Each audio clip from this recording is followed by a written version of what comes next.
entendeu como é que é a formulação de uma hipótese? Sim. O H1 não necessariamente assim.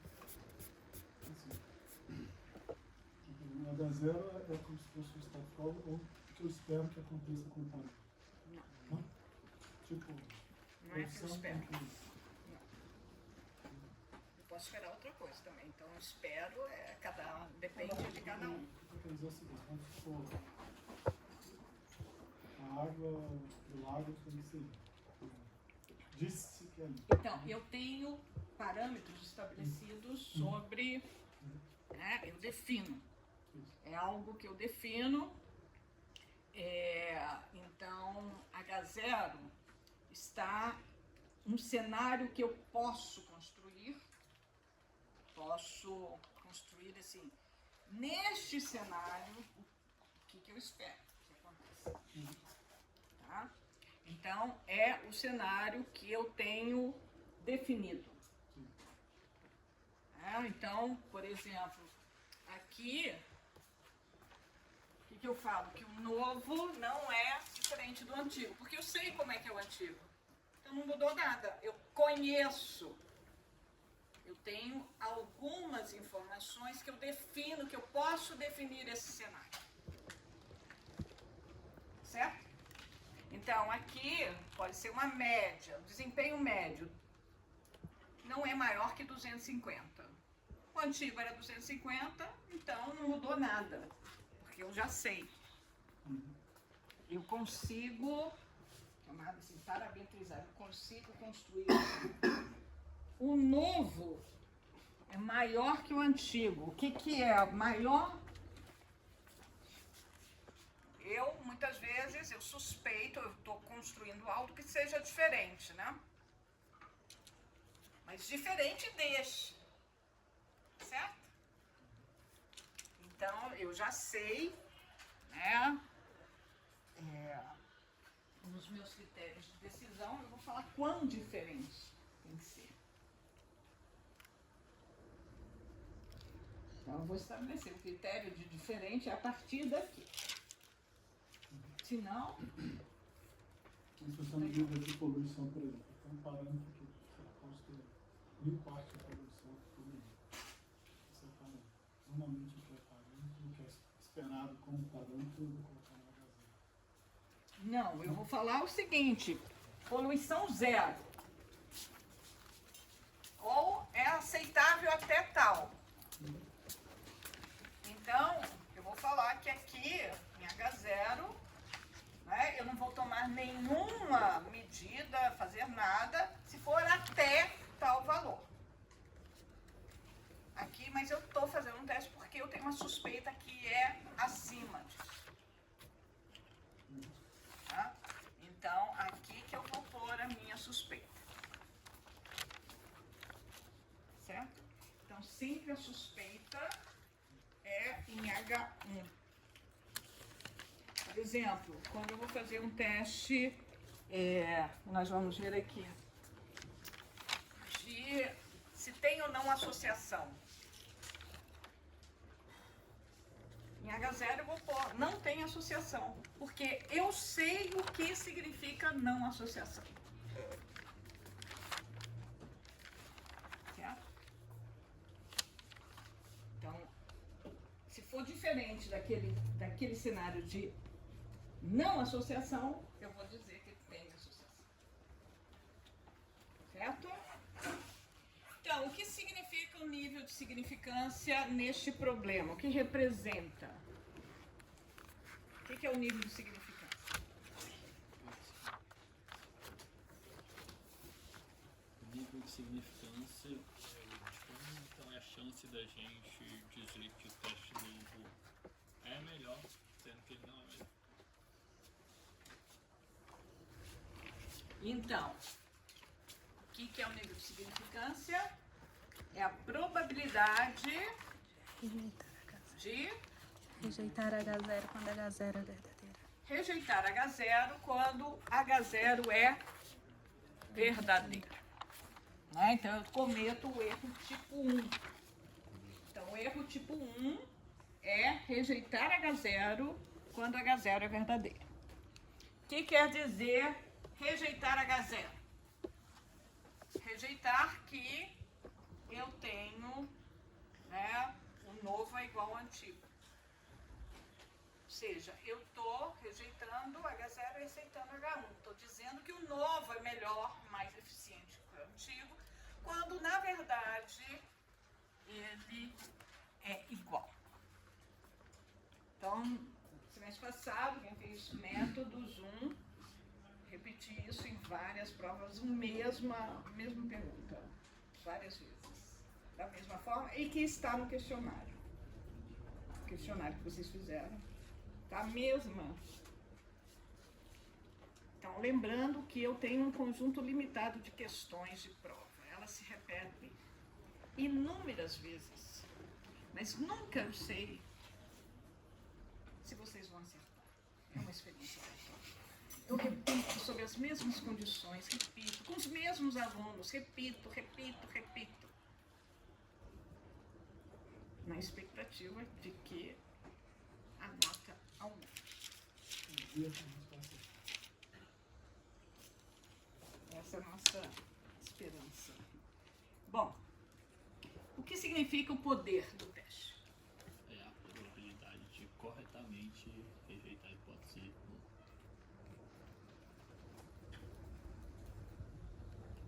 Faltou um pedacinho da sua frase. Repita novamente. Não, repita novamente, mas repita, por favor, André. É a probabilidade de rejeitar corretamente a hipótese nula. Uma hipótese falsa. Falsa. Corretamente, a hipótese nula, só para a gente falar, a hipótese nula que é falsa. Então, poder de um teste é a probabilidade 1 menos beta. 1 menos beta é poder do teste. Beta é a probabilidade de ocorrer o erro tipo 2. O que é o erro tipo 2? O erro tipo 2 é aceitar H0 Quando falsa. H0 é falsa. H0 é falsa e eu não consegui rejeitá-la. Então, o poder do teste é rejeitar a probabilidade de rejeitar uma hipótese nula falsa. Ok? Esse é o poder do teste. Muito bem. No segundo exemplo, tem um réu está sendo julgado por um juiz e assume-se que o réu é inocente até que se prove o contrário. Esse é um exercício do livro do Conover. Quem está realizando o teste de hipótese? Eu achei ótimo. Quem é que está realizando o teste de hipótese?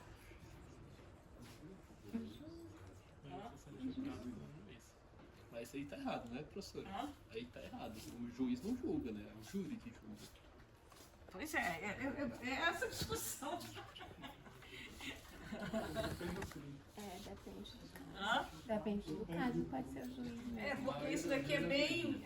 A questão é que o Conover não é o sistema jurídico brasileiro, é o sistema jurídico americano, né? Depende do Estado. Depende do Estado. Eu pus aqui porque tem essa discussão. E ele põe quem é que está julgando. Bem interessante, né? No livro de estatística, vocês vão ver. Mas, então, a gente nunca pensa, né? Essa coisa, né? Quem é que está em julgamento? O réu. Então, o réu, isso, quer dizer, o teste de hipótese é formulado, formulação, toda essa questão dos testes e tal, dentro de uma abordagem anglo-saxônica, né? Do direito anglo-saxônico. Vocês que são... Eu acho que é diferente do direito latino, talvez, em algumas coisas. Então... Júri a gente quase não tem, só o crime doloso pode ser júri, que é júri. Assassinato, parecidos. Pois é, são advogados, então a gente pode pensar. Então, o teste de hipótese é nesse sentido, né? De um julgamento. Então, você tem, né, você está... Porque aqui, supostamente, quem está fazendo o teste é o juiz que está pondo como hipóteses H0 e H1. Quais seriam as hipóteses H0? O que é H0? O réu inocente. Não tem nenhuma suspeita sobre ele. A suspeita está em H1. Então, é nesse sentido que o teste de hipótese é feito, que a gente assume H0 verdadeiro, para criar todo o cenário de critérios de decisão e tal. Ou seja, o réu é inocente. Então, eu começo. E alguém vai querer incriminar o réu. Então, vai falar que ele estava presente, né, no momento do crime, na hora do crime. E as suas impressões digitais foram encontradas na arma do crime. Então, vincula-se o sujeito à cena do crime. Então, se o sujeito é inocente, eu vou construir um cenário de H0 verdadeiro. Qual que é o cenário de H0 verdadeiro? O sujeito não está na cena do crime. O sujeito não tem suas impressões digitais na arma do crime. O sujeito não tem nada a ver com a cena do crime. Então, isso quer dizer, é o cenário de H0. Então, eu vou buscar evidências. Se tem algumas evidências do contrário deste cenário de H0 verdadeiro, eu vou, então, decidir pela rejeição desse cenário e pela aceitação do outro cenário. Ok? É isso que a gente faz com o teste de hipótese. Então, neste caso, o que seriam amostra e população? A população seria a verdade? Nada mais do que a verdade. E a verdade, como eu sempre falo, é desconhecida. Ou pode ser interpretada, não é? De maneiras diferentes. Então, e a amostra? As provas. As evidências. Certo? É aquilo que eu observo. Então, o que eu observei são as evidências. Isso que é a amostra. E o que seria o nível de significância e o poder de teste? O que é o nível de significância?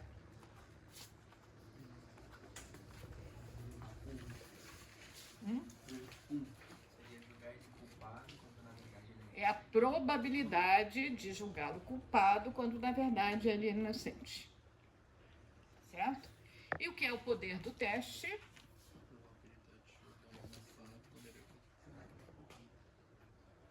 é certo.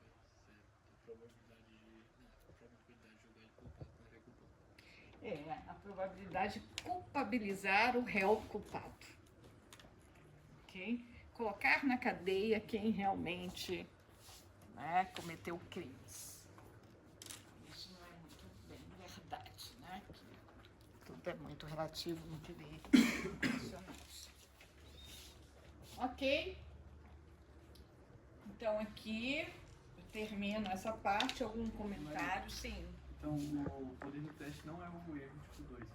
É realmente Não, é acertar. menos poder, né? É uma decisão acertada. O poder é aquele teste, ele tem o poder, quanto mais poder é de você, então, rejeitar uma hipótese falsa, hipótese nula falsa. Isso é o poder do teste. A gente não costuma saber o valor de beta, certo? A gente não, num teste de hipótese, a gente só trabalha com, a gente arbitra o valor de alfa. A gente trabalha com um cenário de H0 verdadeiro. A gente não está falando o cenário de H0 falso. O cenário de H0 falso é que está o beta e o 1 menos beta, que é o poder do teste. Certo? Então, eu tenho cenário de H0 verdadeiro e cenário de H0 falso. Eu só trabalho, no teste de hipótese, cenário de H0 verdadeiro. Em algumas vezes, a gente vai calcular tamanho de amostra, quando a gente quer comparação, vai também usar o valor de beta, para a gente delimitar quanto de comparação. Depois vocês vão ver isso lá em delineamento. Mas vocês vão ver em inferência a questão de poder de teste, característica do teste, que aí vai ser essa questão do cenário da hipótese H0 falsa. Com o H0 verdadeiro. Aí eu aceitar o H0 sendo que ele é verdadeiro.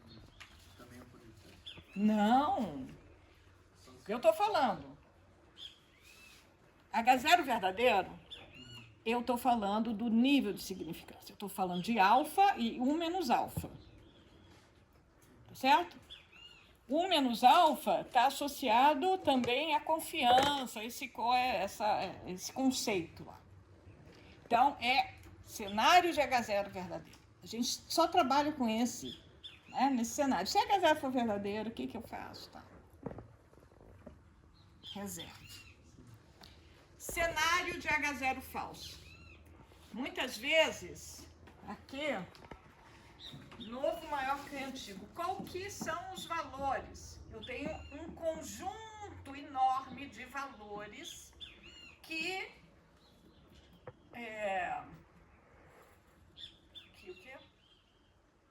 confirmam essa inequação aqui. Novo maior que o antigo. Pode ser isso tanto, pode ser isso, pode ser isso, pode ser isso, pode ser isso. Então, eu construo o que a gente chama a função poder. E a gente vai ver quanto mais distante, não sei se vocês lembram, quanto mais distante o valor, a métrica associada a esse teste, o novo, for diferente do antigo, maior poder. Por quê? Porque eu vou ser capaz de rejeitar H0. Com maior propriedade. Eu não quero usar essas palavras porque... Mas está relacionado com a certeza, que é a probabilidade. Eu vou estar ter uma probabilidade elevada de acertar a minha decisão. Então, o poder do teste é uma decisão acertada, que de rejeitar uma hipótese nula falsa. Então, é uma decisão boa. Então, os testes que conseguem, com alta probabilidade, né, acertar a rejeição de uma hipótese nula, que é falsa, mais poder que esse teste. Então, vocês vão, em inferência, vão ver isso, que você vai ter testes que, com tamanhos de amostras pequenos, vão conseguir, isso tem muito a ver, a eficiência relativa do teste, chamada eficiência relativa assintótica do teste. Então, isso vai estar relacionado com o tamanho de amostra, né? Se com amostra menor, você consegue rejeitar uma hipótese falsa. Ok? Vocês vão ver mais isso lá.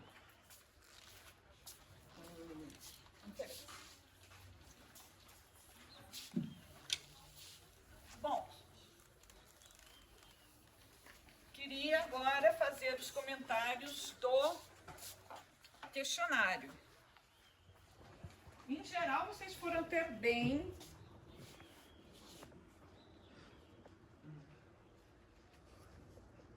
Deixa eu ver se eu consigo.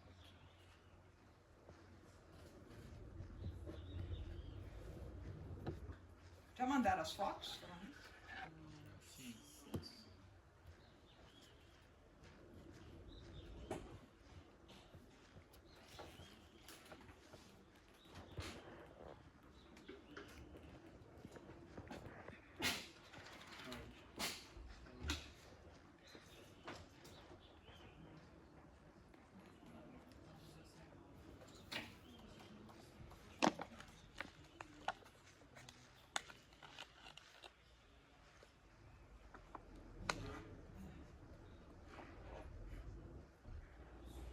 Ué, não mudou?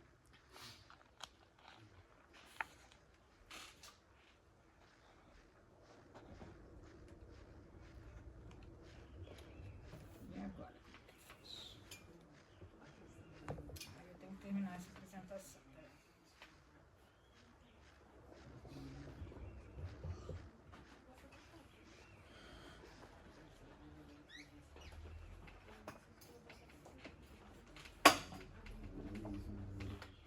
Nossa, tem tanta coisa aberta aqui.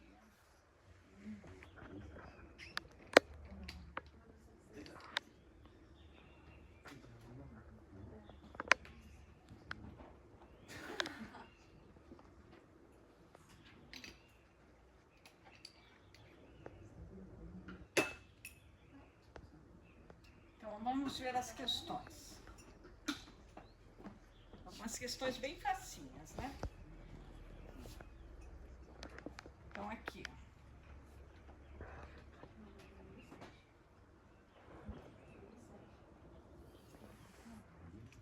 Para relembrar alguns conceitos de inferência estatística, Bussago e Moretti escrevem que a essência da ciência, aí, aqui, por exemplo, a essência da ciência é a observação e que seu objetivo básico é a inferência, que pode ser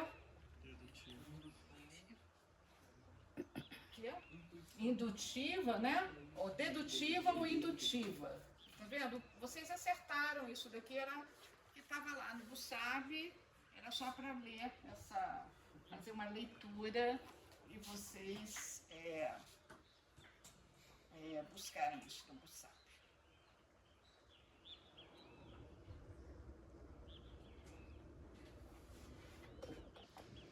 Depois,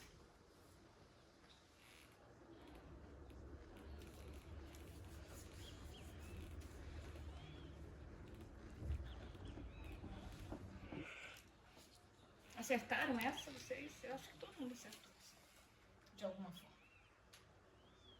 Uma empresa de venda de produtos eletrônicos por internet anuncia que despacha seus pedidos em 3 dias em média. Escolhe-se uma amostra aleatória simples de 100 dos pedidos recebidos na semana passada e constata-se que esses pedidos foram despachados em médias em 2,5 dias. O valor 3 dias é o parâmetro. Sua quantidade é fixa. O valor 2,5 dias é uma estatística e seu valor é variável. Então, isso daqui é só para o conceito bem simples. Eu acho que esse todo mundo acertou.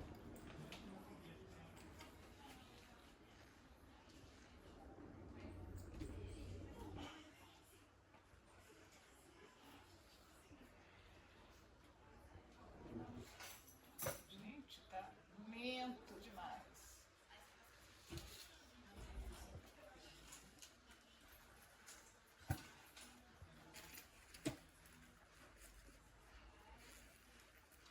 Alguém está sentindo dificuldades ainda de métodos? Tá vendo? Isso daqui no nosso livro texto do Sábio Moretim, sei lá. Cuidado. O exercício 9 do capítulo 2 apresenta dados relativos ao desempenho de funcionários em um curso experimental realizado na empresa. Após observar com atenção os dados da tabela apresentada, como você classifica cada variável? É a classificação de variáveis. Seção, qualitativa nominal. Administração, quantitativa discreta. Eu acho que li para vocês direito, quantitativa discreta. Era para fazer a classificação das variáveis. Redação, que era a nota de redação, eu acho. Professora, todas essas notas, eu botei tudo em quantitativa contínua. É porque alguns Não. só tinham notas inteiras e Tem outros uns tinham que era, notas por exemplo, inglês, qualitativo ordinal. Era A, B, C. Mas as que eram numéricas, eu botei contínuas também. Não é sempre, é Aí como é que a contínuo. nota fosse 9,00, podia ter 9,01, sabe? Na mão apareceu. Então, vai que, tipo, se todo mundo tirou 1, 2, 3, 4, 5, 6, 7, 8, 9, 10 e ninguém tirou 9,5, 9,7, não quer dizer que é. Não quer dizer, não. Porque vai que A nas- possibilidade de ter números fracionários, infinitos números, num intervalo, quer dizer que pode ser contínuo. Quando só pode assumir alguns valores pontuais, quer Então, dizer que é mas discreto. no exercício não deixa claro se pode ou não. Pois é, mas cabe a vocês pensar. Se for por isso, então a redação tem que ser discreta também. Né? Vai ser uma nota com 2 casas decimais. Ah, mas aí é contínuo, né? Pode ser 9,8, 9,3. Ou seja, tudo bem que se qualifica como quantitativa discreta, mas aí coloca a redação como discreta, e não como contínua, porque para mim é a mesma nota, né? Não é categoria. Muito bem. Pode argumentar como advogado. Eu, como estatística, posso aceitar ou não. Mas aqui vocês estão vendo o que pode ser muito. Pode acontecer que a informação toda sobre a coleta não esteja, não seja suficiente, para você definir se pode ir para um contínuo ou ficar num discreto, tá? A ideia é que você veja que os valores, quando eles são pontuais, vai ser discreto. Se você tem alguma coisa que é ordinal, então você já vê que não tá, a métrica não é uma escala quantitativa, é de posição, então é ordinal, ok? Então isso daqui, eu segui muito o que o Bussab estava colocando, eu nem sei, não lembro exatamente. Isso daqui também se repete, mas teve gente, todas as questões, teve gente que acertou tudo. Ninguém acertou todas, tudo. Mas variações, mas foram bem, apesar disso. Ninguém teve 10, mas teve gente que teve notas boas. Conceitos, isso daqui é como se fosse um... E o resultado já está disponível? Não tá, né? Sim. Conceitos, eu não lembro o que era conceitos. Defina pelo menos 2 questões, é possível. População, era para você fazer a correspondência. Amostra, estatística e parâmetro. Essa todo mundo acertou, não é possível. Todo mundo acertou essa? Muito bem. Bem fácil, né? Aqui teve muita gente o que teve maior erro foi a questão que caiu na prova. A questão essa aqui, ó. Que essa é a questão de a prova, caiu 2 ou 3 vezes em prova e métodos. A mesma questão. A Secretaria de Saúde do município podia ter variação. Em algumas provas foi a Secretaria de Educação. Outro foi a Secretaria de Saúde. Suspeita que a proporção de jovens entre 15 e 24 anos fumantes é superior a 30%. Essa suspeita poderia ser de qualquer outra coisa, mas é a mesma. Para verificar essa questão, a Secretaria de Saúde Municipal decidiu adotar o seguinte procedimento: selecionar uma amostra de 150 jovens e verificar quantos entre eles têm hábitos de fumar. Se este número fosse maior do que 55, na prova era 275, eu acho. Na prova do ano passado. Em algum momento foi isso. For 55, será considerado que a suspeita tem procedência, ou seja, isso daqui é o critério de decisão. Então, qual a probabilidade do erro tipo 1 neste caso? É a probabilidade de X ser maior que 55 em 150. Então, P chapéu ser maior que 55 sobre 150, dado que P igual a 0,30. Então, esse valor, foram poucos que acertaram, esse valor era 0,037. Então, alguns colocaram 5%, que é o nível de confiança, outros colocaram alguma outra coisa. E que. Mas Professor. isso foi. Eu tinha feito pela binomial direto. Eu fiz também. E o meu deu 0, Pegar de 55 andares e só pra eu comentar. Mas tinha a resposta aqui. Não, aí tipo, eu respondi com a binomial, só que errado. Não tinha resposta, né? Porque era para fazer pela aproximação normal. Não era de marcar, era aberto. Ah, era aberto? Era aberto. Ah, porque depois eu corrigi isso. Eu lembro que eu corrigi alguns. Professor, a resposta seria uma probabilidade de x maior que 55 de uma binomial 150 e 0,3, né? Eu achei 0, eu joguei numa calculadora lá da internet, exatamente isso, e achou 0,003249. Alguma coisa está errada. Tá? Mas como Porque é 0,037, a gente fez isso em sala de aula várias vezes. Eu fiz, olha. Então, é uma aproximação normal, porque acima de 100 a gente já aproxima. Tá? E se fosse pela binomial, também vai dar próximo a isso. Tá bem próximo. Dá bem próximo. Na quarta casa que diferencia. Aí Pois é, mas eu pus aqui 0,037 no intervalo. Ele devia ter aceitado. Porque eu não pus o valor exato, mas deixando mais ou menos alguma coisa justamente. Tá? Para essa possibilidade de você. Agora, essa daqui, a número 9, todo mundo acertou. Para a construção do box plot, a caixa é definida pelos quartis. Mas essa daqui também teve poucas. Foi a que teve, depois dessa número 8, foi a que teve menos acertos. Que é o que eu falo, ainda não sabem fazer o box plot, que eu insisti muito. Então, no box plot, para a construção das hastes, consideram-se os limites inferior e superior. As hastes são linhas que conectam as extremidades das caixas a esses limites, ou seja, do Q1 ao limite inferior e do Q3 ao limite superior. Falso ou verdadeiro? Falso. O limite não é gravado. Falso. Por quê?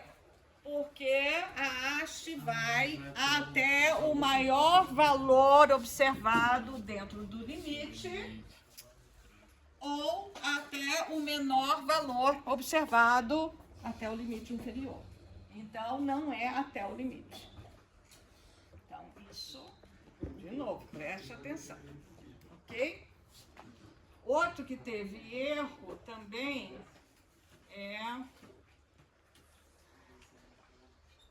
esse daqui foi até uma pegadinha. Pegou.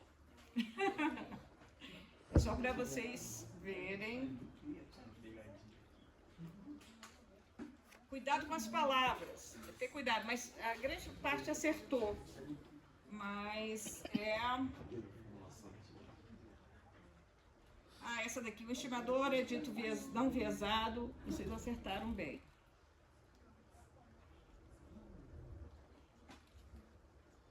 Na formulação das hipóteses,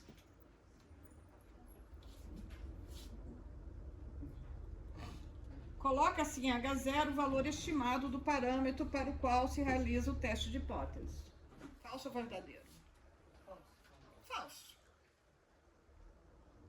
O valor estimado é o valor da estatística.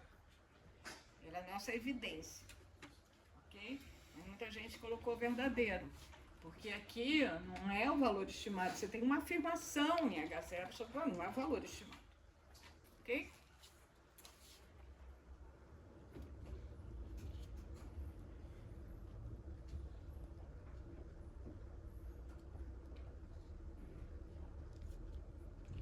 Bom, então com isso a gente encerra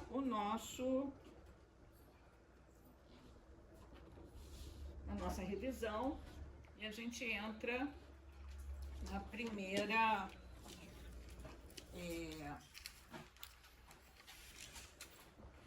não tem nenhum giz, né? Então, a primeira unidade, introdução chama essa unidade próxima? A próxima unidade. Então, eu não vou entrar aqui de novo, vou fazer uma recordação antes de colocar o teste da binomial.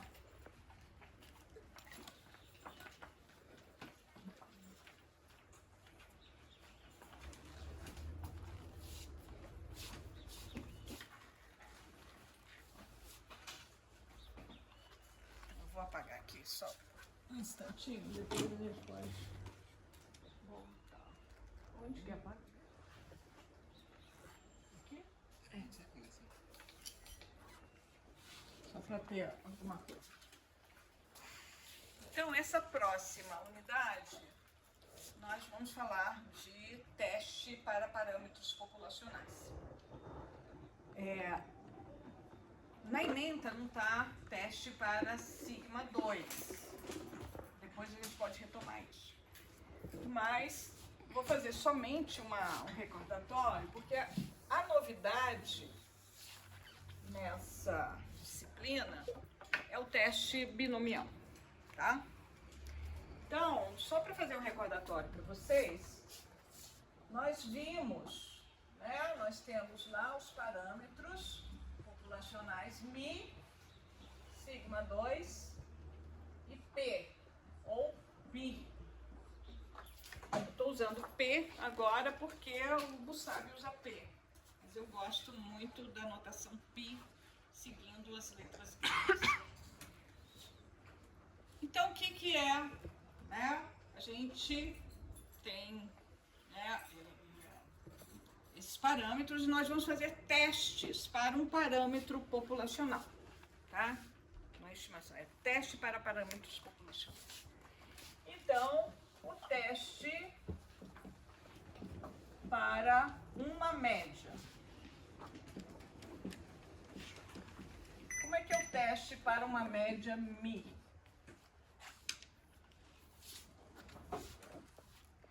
Então, estou recordando com vocês.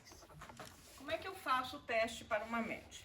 Eu tenho uma afirmação feita sobre esse parâmetro. Então, o primeiro passo para o teste de hipótese é formulação das hipóteses. Nós vamos colocar aqui para vocês a formulação das hipóteses.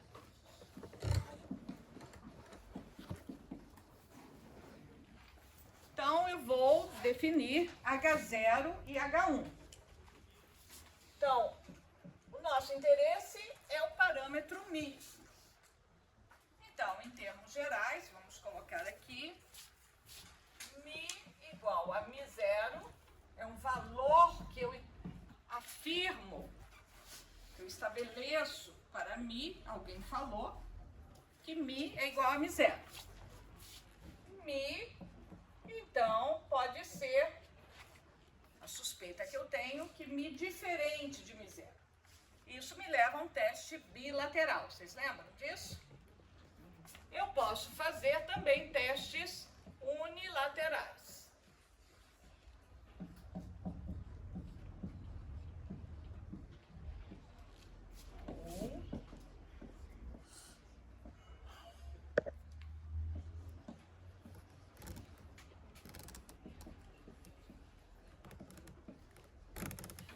Então, unilateral à direita, unilateral à esquerda.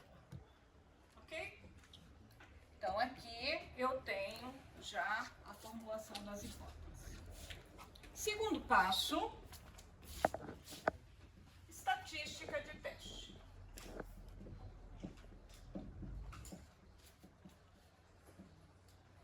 Então, estatística de teste. Qual é a nossa estatística de teste quando eu falo de Mi?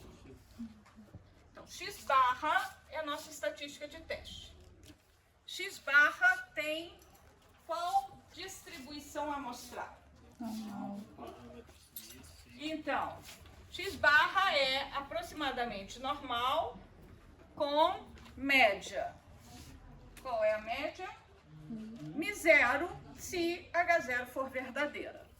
Ok? E com variância Hã? Sigma 2 sobre N. Sigma 2 sobre N. Certo? Então, μ0, porque eu estou supondo que H0 é verdadeiro. Certo? Então, vejam. Se sigma 2 é conhecida, eu posso fazer a transformação normal. Z igual x barra menos μ0 sigma sobre raiz de n. Então, vejam que eu vou usar o recurso da distribuição normal para estabelecer meu critério de decisão. Se sigma 2 não é conhecida,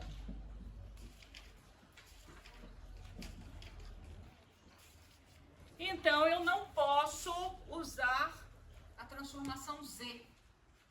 Eu tenho que usar a transformação T, com N menos 1 graus de liberdade, a T de student. Então, vai ser x barra menos μ0 S sobre raiz de N. Então, Z é a nossa normal 0,1, T menos 1 é a nossa T de student com N menos 1 graus de liberdade. Então, isso daqui vai ser muito importante a gente lembrar. Eu não tenho, isso está incluído, eu não vou ter nenhuma transparência, não vou voltar a método Zoom para, só estou fazendo uma recordação. Então, terceiro passo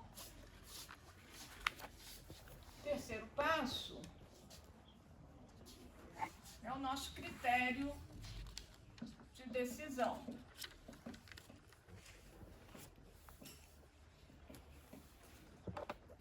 Então, critério de decisão, eu vou estabelecer então o alfa, que é o nível de significância do teste.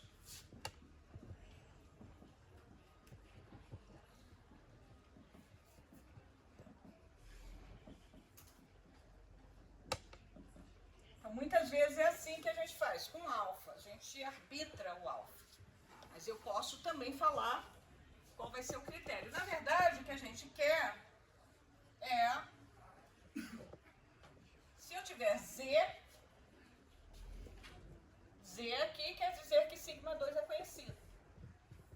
Se é um teste bilateral, eu vou estabelecer então o meu nível de significância.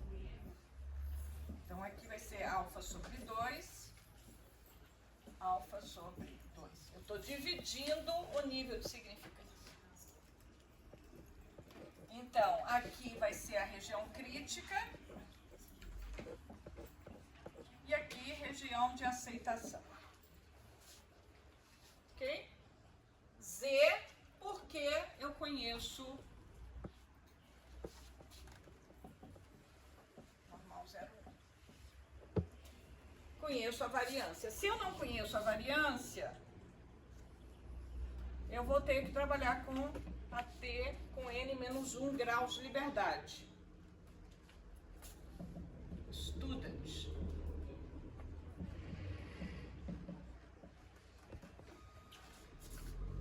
Se eu tenho um bilateral também, aqui vai ser alfa sobre 2, aqui alfa sobre 2. Então, aqui vai ser menos V alfa sobre 2, aqui Z alfa sobre 2, aqui vai ser um T N menos 1, alfa sobre 2, menos T, e mais T menos 1, alfa sobre 2. Nós estamos vendo que as distribuições são muito parecidas. T, no limite, quando N cresce, tende a Z. Ok? Então, eu estou fazendo aqui um teste bilateral. Se Se eu tiver unilateral à direita, toda a área crítica vai para a direita. Se eu tenho um teste unilateral à esquerda, toda a região crítica vai para a esquerda. Ok? Então, quarto passo.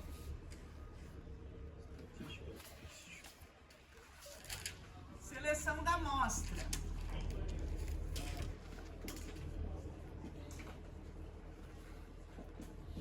Então, a seleção da amostra, eu vou calcular o valor de x barra da amostra. Então, eu tenho o valor de x barra da amostra. Eu vou ter o z calculado se sigma 2 é conhecido. Ou vou ter o t calculado se sigma 2 não é conhecido. Então, eu vou calcular z ou t de acordo com os dados do problema e vou, então, verificar onde está z ou t. Se z calculado estiver aqui, região de aceitação. Se z calculado, t calculado estiver aqui, por exemplo, região de rejeição. Então, o quinto passo é verificar onde está o z ou t no meu cenário de H0 verdadeiro.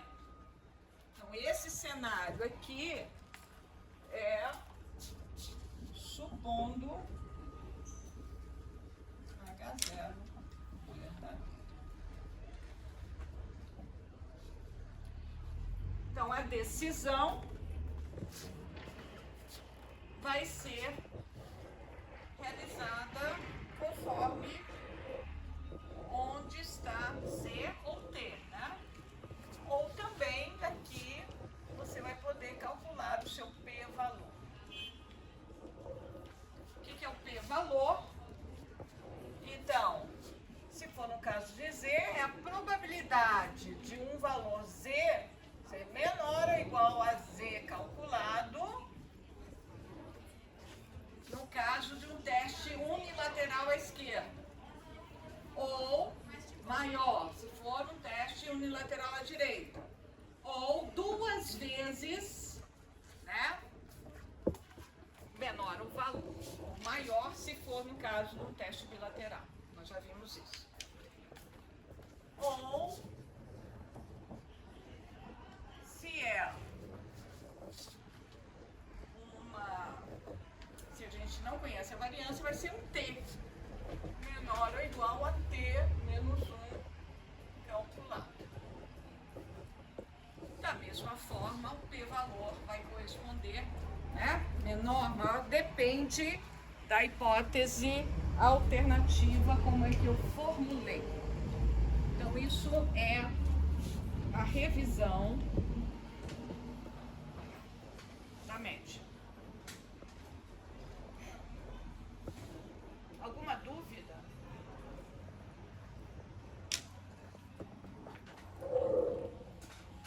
Então, nós temos 5 passos. Sim.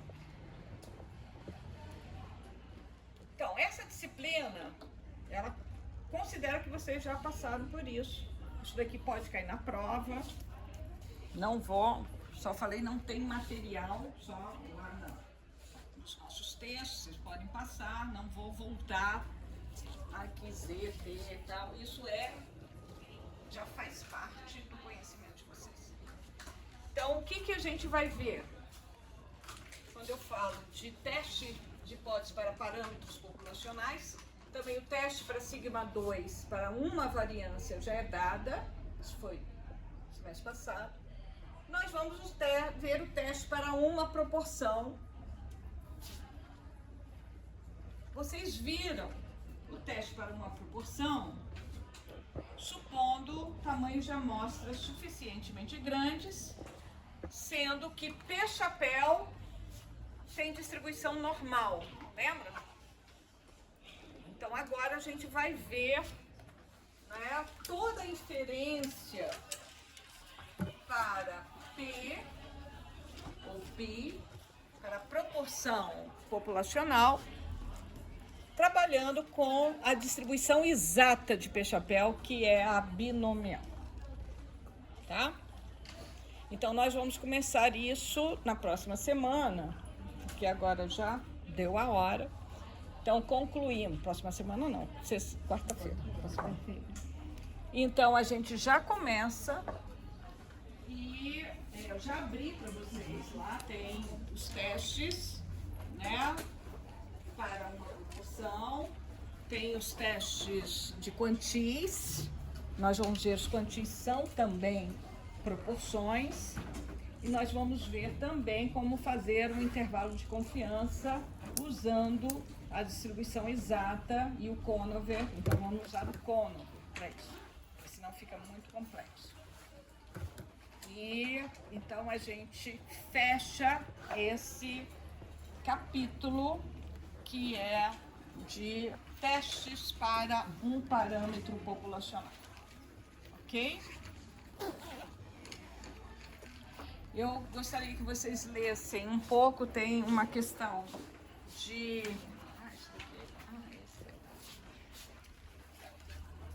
André. Tem um texto que eu pus para vocês lerem sobre o que são estatísticas não paramétricas.